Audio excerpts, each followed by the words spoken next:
Aloy. Hello po. Hello po. Hello, thank you, Pibs. Ayun, ang galing-galing yung umarte, sa totoo lang. Based dun sa napanood ko na movie ninyo, ang galing-galing nyo talaga, impressive. Medyo na-intriga lang ako, hindi masyadong na-post yung kanina. No? Ipopost ko lang yung sinabi ni Angela na special friends. Paki-explain naman special friends. Ano yun? Anong special friends? Sabi mo kanina, parang silang special friends. Special At, friends? nagtanong kasi si Aster kung hanggang tungkol sa inyong dalawa, tapos nakilala na, gano'n-gano'n, nakilala niyo yung isa't isa, and then parang nabanggit mo yata na special friends. You are special friends or something.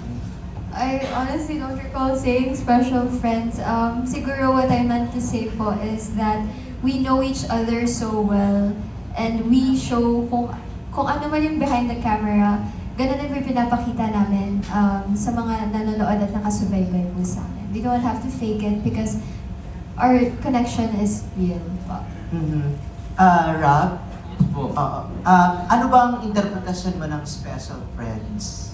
Special friends?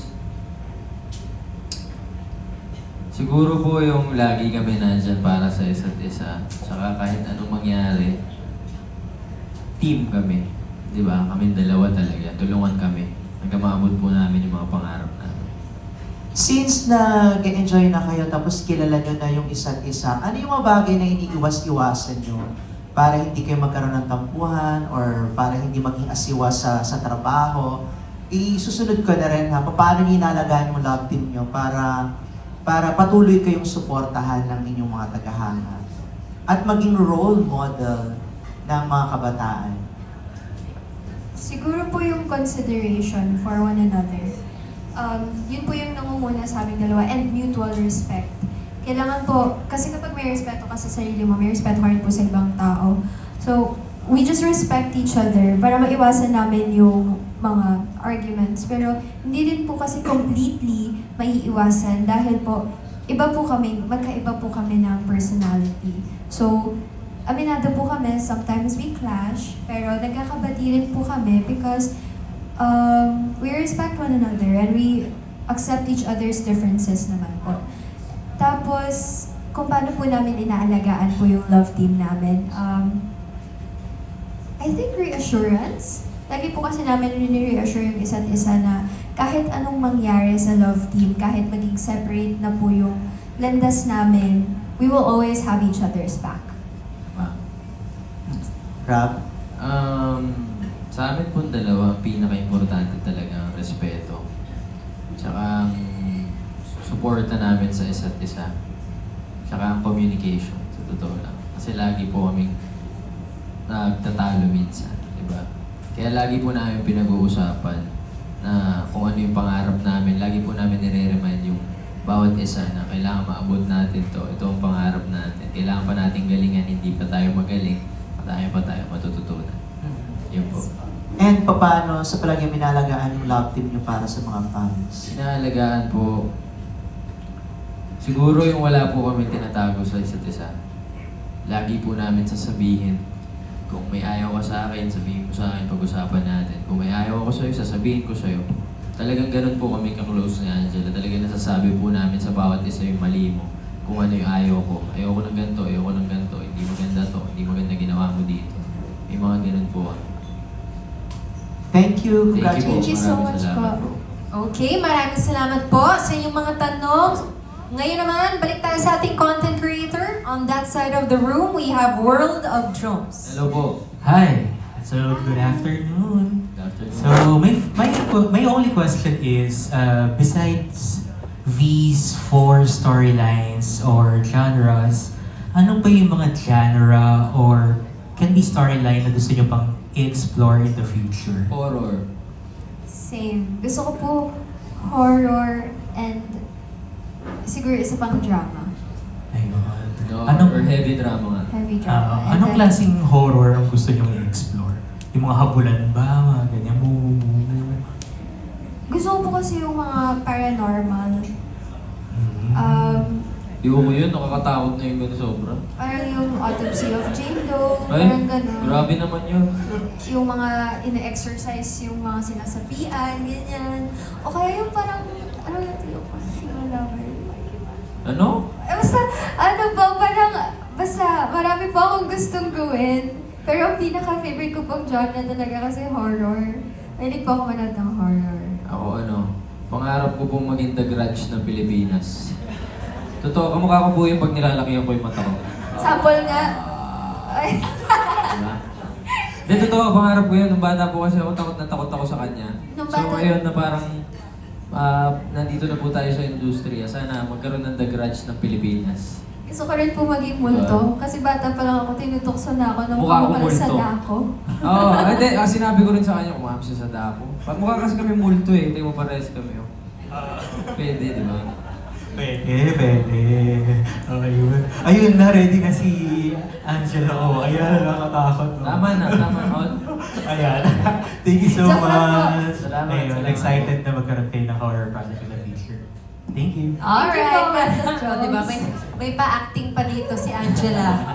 Thank you. Thank you so much. Okay, moving on to our... Last year, na-mention nyo na pangarap nyo yung Film Fest, MMFF. Opo. And then lumabas nga kayo sa awards night, ano? May chance kaya this year na may entry kayo, sumali yung... Yan po, Manifesting po, manifesting. Pero like wala pa sinasabi sa inyo na mukhang may ipapasok tayo. Wala po. Wala pong ganun. Excited na nga po akong gumawa ulit ng pelikula. Iba talaga po yung feeling pag nakakagawa ng pelikula. Sobrang saya din.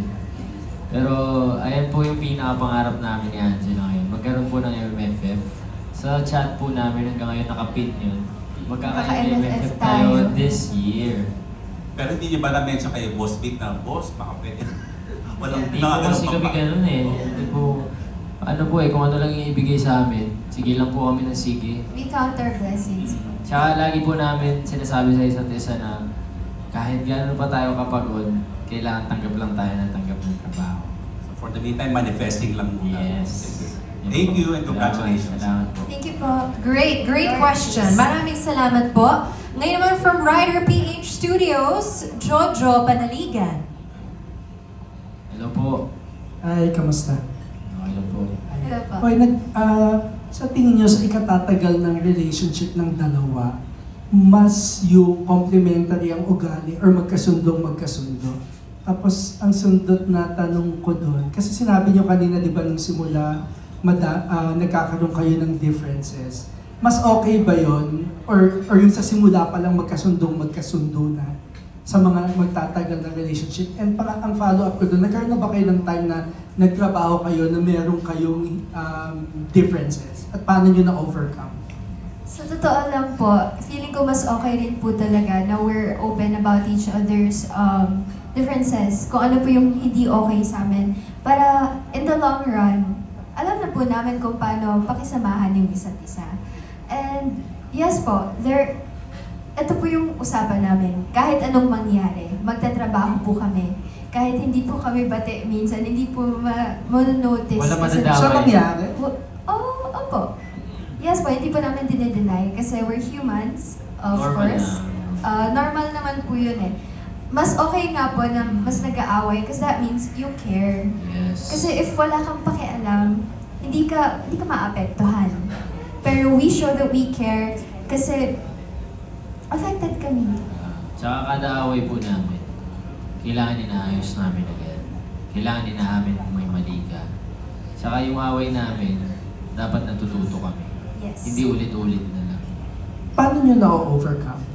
Ang away, O especially pag sasalang na, tapos kailangan nyo pag po mag-usap. talaga wala kami choice na hindi talaga kami nag-uusap, hindi talaga kami nagpapansinan, hindi pwede madamay yun. Totoo Hindi po lang. pwedeng madama yung work po namin. Kasi yun po yung goal namin eh. Makamit po yung pangarap namin. And we don't wanna be in the way. Sabihin mo yun. Meron nga po kami, yung last scene namin sa STP, yung kissing scene namin. Maghapon po kami hindi nag-uusap nun. Pero ganun po yung kinalabasan ng kissing scene namin. Wow. Yun po. Pag work po, work. Work. Eh, Walang feelings. Work. Papa. Pero wala kayong nilalapitan para tulungan kayong magkaayos. Wala. Walang ganun. Kayo Alam mismo. po namin sa sarili namin pag nagkakamali kami kung ano po yung dapat namin i-use. Ayaw po namin makadamay ng ibang Ibang tao. tao. Because the tendency is, if you tell your side to one person, kung paano yung side niya? Oo. Magiging ano siya, parang Lalo lang kami magkaka-prejudice sila. magkakaaway. Opo. Mas okay na we keep it to ourselves. Tapos, pag-uusapan naman namin kapag ready na kami. Oo. Walang laglagan. Kami lang. Yes. Thanks, Thank you po. Thank you po. Alright, thank you for that. Ngayon naman, from Maganda